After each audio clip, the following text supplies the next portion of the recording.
Ce sont deux farceurs russes, Vovan et Lexus, dont la spécialité, ils ont une émission dans une radio et une télévision en Russie. Eh bien, leur spécialité, c'est de piéger les personnalités, y compris les personnalités mondiales. Ils l'ont fait avec Obama, ils l'ont fait récemment avec Christine Lagarde, la patronne de la Banque Centrale Européenne, qui a parlé effectivement avec eux, pensant parler avec un ministre de l'économie. Elle a parlé de l'euro numérique à venir. Eh bien là, depuis quelque temps, et on a une exclusivité pour vous, l'intégrale de la conversation entre Vovan et Lexus, en tout cas c'était Vovan ou Lexus, qui se sont fait passer pour l'ancien président de l'Ukraine, Petro Poroshenko.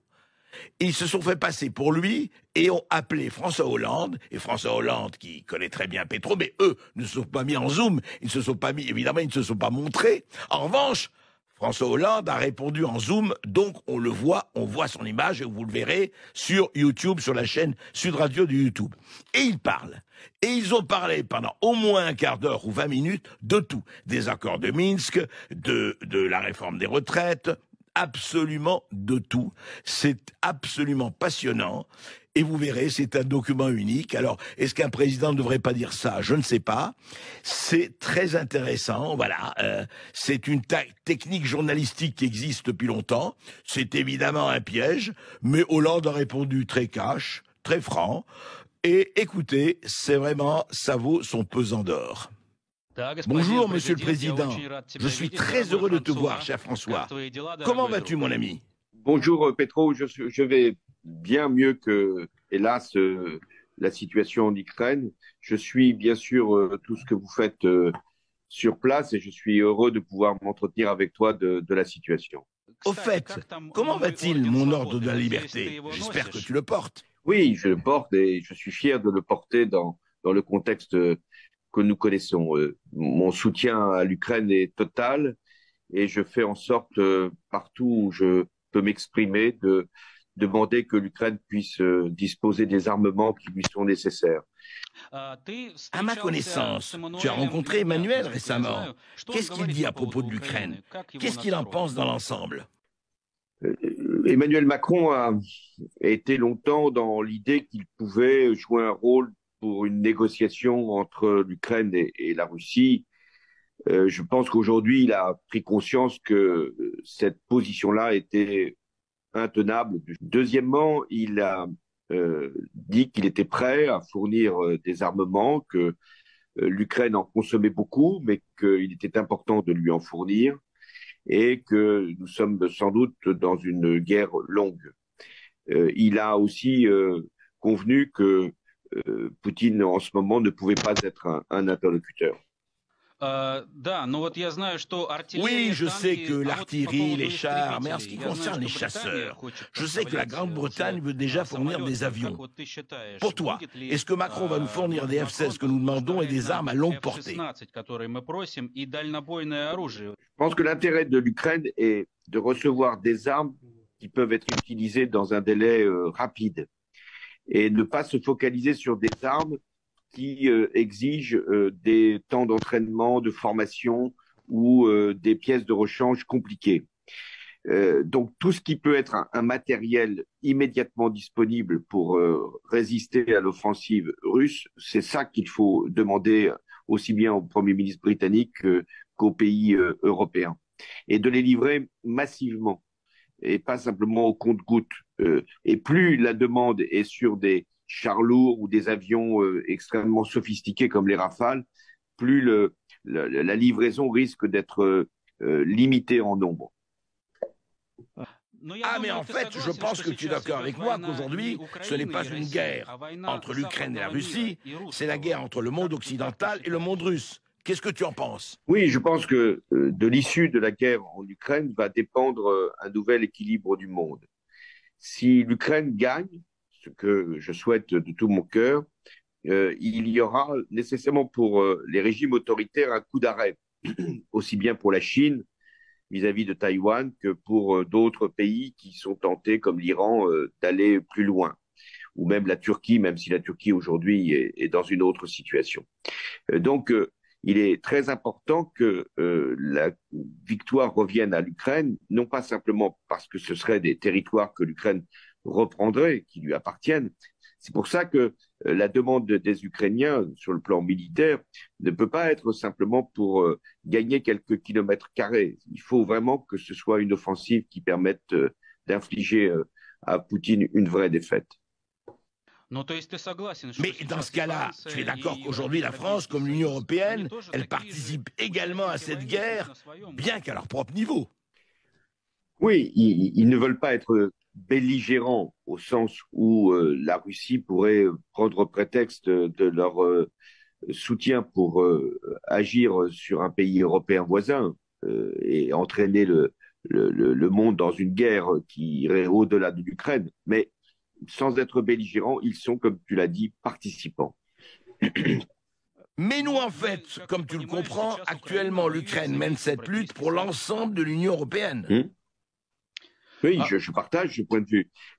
C'est pour ça que les demandes ukrainiennes à l'Union européenne doivent être fortes, sérieuses et suffisamment ciblées pour aider au maximum l'Ukraine.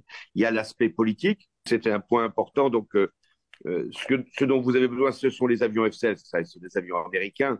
Et la formation des pilotes peut être assurée par d'autres que les Américains, puisqu'il y a des pays qui utilisent des F-16. Et une autre question qui me préoccupe. Penses-tu que l'Europe va tenir le coup? À quel point elle va résister? L'Europe a été très durement touchée, notamment par les sanctions anti-russes. Les tarifs en Europe, comme le disent mes amis, mes nombreux amis, ont augmenté. L'inflation a également augmenté à présent. Et l'Europe sera-t-elle en mesure de faire la guerre à la Russie sur le plan économique maintenant? Dans quelle mesure elle va tenir? Oui, cette question, je me la suis posée au début du conflit quand les prix du gaz et de l'énergie ont flambé en Europe. Ça, c'est vrai. Peut-être que ce n'est pas utile de faire une réforme des retraites en ce moment quand il y a une guerre aux portes de l'Europe qui devrait nous mobiliser. Mais comme tu l'as dit, je ne suis plus au pouvoir et donc s'il n'avait tenu qu'à moi, il n'y aurait que le sujet de notre propre sécurité, de celle de l'Ukraine et de la lutte contre l'inflation qui aurait été posée.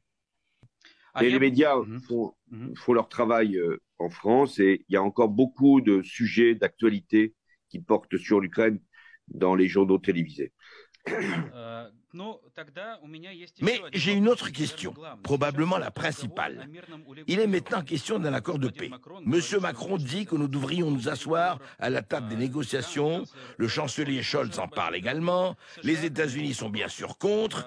La question est donc, qu'est-ce que nous devons faire? Devons-nous nous asseoir à la table des négociations maintenant? Aujourd'hui, une négociation avec Poutine aboutirait au statu quo. Donc, tant que l'Ukraine veut poursuivre le combat, tant que l'Ukraine se met en situation de faire reculer les Russes, il ne peut pas y avoir de négociation. Ça veut dire, cher François, tu penses que nous devrions les expulser de la Crimée et du Donbass, et ensuite seulement pour parler de paix? Ah, oui, parce que je ne vois pas que dans une négociation, Poutine pourrait accepter en termes de retrait de ses forces du Donbass et a fortiori de la Crimée. Donc toute la question, c'est de savoir si l'Ukraine, avec les aides qui peuvent lui être apportées, a les moyens militaires de faire reculer Poutine. Si elle ne les a pas, ces moyens militaires, alors oui, la négociation est nécessaire. Mais nous devons nous battre jusqu'au dernier Ukrainien, je pense. Il n'y a pas de négociation et il ne faut pas que des leaders européens évoquent le mot négociation tant que vous êtes dans cet état d'esprit et tant que vous avez la capacité de vous battre jusqu'au dernier. Да, по поводу мирных переговоров. Вот я буду честен сейчас. À propos des pourparlers de paix, je vais être honnête maintenant en ce moment. Les accords de Minsk étaient à l'origine désavantageux pour l'Ukraine, malheureusement. Bien sûr, nous n'aurions pas dû accepter les plans de Poutine de négocier avec les séparatistes. C'est notre faute. À Minsk, comme tu t'en souviens, nous n'étions pas autorisés à dormir ou à manger. Et nous avons signé ces accords. C'était une torture. Et toi-même, tu te rappelles, tu me persuadais de les signer et Angela disait aussi que ce serait mieux. Eh bien, on peut voir où ça nous a emmenés. Oui, même si dans les accords de Minsk, il y avait l'affirmation de l'intégrité territoriale de l'Ukraine et du contrôle de la frontière qui devait être rétabli. Mais tu as raison, nous nous sommes enlisés après Minsk. C'est la faute, hélas, de l'absence de pression suffisante du camp européen sur Poutine pour qu'il puisse y avoir le retour à l'intégrité territoriale et la fin du séparatisme. Et puis, il y avait les difficultés propres à l'Ukraine, que tu as connues, d'une difficulté d'avoir une majorité sur un certain nombre de textes. Et ça, je pense que ça a aussi été utilisé par Poutine, alors que l'Ukraine n'était pas responsable. Oui, mais si tu t'en souviens, il fallait d'abord parler aux séparatistes, se mettre d'accord sur des élections, puis organiser les élections, et enfin reprendre la frontière. Nous aurions dû insister pour que nous reprenions la frontière d'abord, et ensuite organisions les élections. Malheureusement, on a eu tort sur ce point, et Poutine en a profité. Bon, alors donc, la solution pour l'instant, elle est militaire, elle n'est pas diplomatique. Eh bien, moi je pense que tu es d'accord avec moi. Quand nous avons signé les accords de Minsk, nous savions que la guerre était inévitable, mais nous avons eu besoin de nous préparer pendant toutes ces années, de renforcer notre armée afin d'être prêts à cette guerre. Et les accords de Minsk nous ont donné du temps pour équiper l'armée, et Angela Merkel l'a déclaré récemment. Oui, elle a eu raison de le dire, parce que il y avait l'idée que c'était Poutine qui avait voulu gagner du temps. Non, c'est nous qui voulions gagner du temps pour permettre à l'Ukraine de se rétablir, de renforcer ses moyens militaires. Et c'est pour ça qu'il faut défendre la négociation de Minsk, dans laquelle tu as joué un rôle très important. Il faut la défendre parce que c'est précisément pendant ces 7 ans qu'il y a eu pour l'Ukraine des moyens de se renforcer. Et c'est là que Poutine s'est trompé, c'est qu'il a sous-estimé la capacité des Ukrainiens et leur résistance. Moi-même, j'aurais sans doute à venir en Ukraine à un moment ou à un autre, mais pour l'instant, je pense que c'est à vous de faire en sorte de nous défendre, parce que c'est vous qui nous défendez aujourd'hui. Je vais juste, excuse-moi François, juste aborder quelques autres brefs sujets. Je peux dire que la seule chose où nous avons réussi à dépasser Poutine, à part les accords de Minsk, c'est l'année 2013, lorsque nous avons réussi à chasser Yanukovych et à faire entrer l'Ukraine dans l'Union européenne.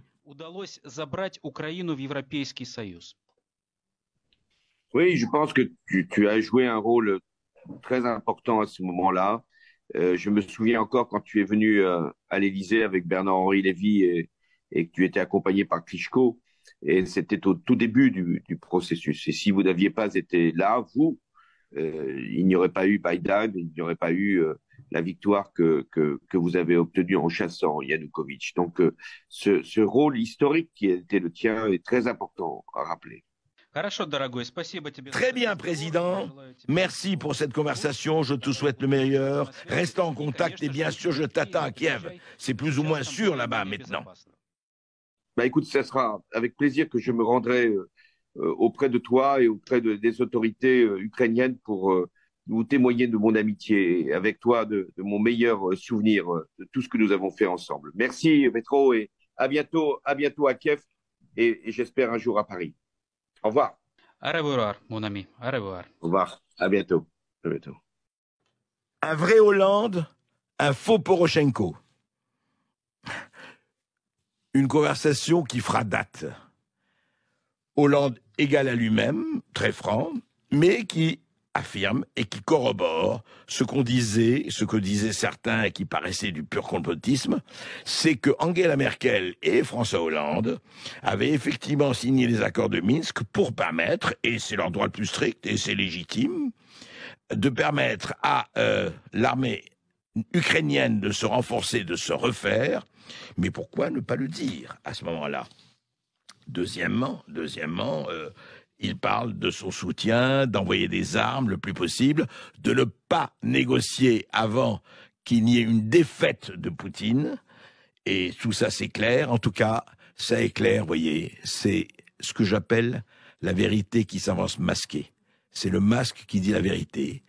Ce n'est pas une technique à aborder en permanence, sûrement pas, et ça peut risquer effectivement d'étranges dérives, mais c'est intéressant quand le témoignage... Vous vous rappelez du livre de Davé et l'homme, un président ne devrait pas dire ça, les 100 heures qu'ils ont passées à François Hollande. Eh bien, le président continue à dire, et ce n'est peut-être pas plus mal. Voilà.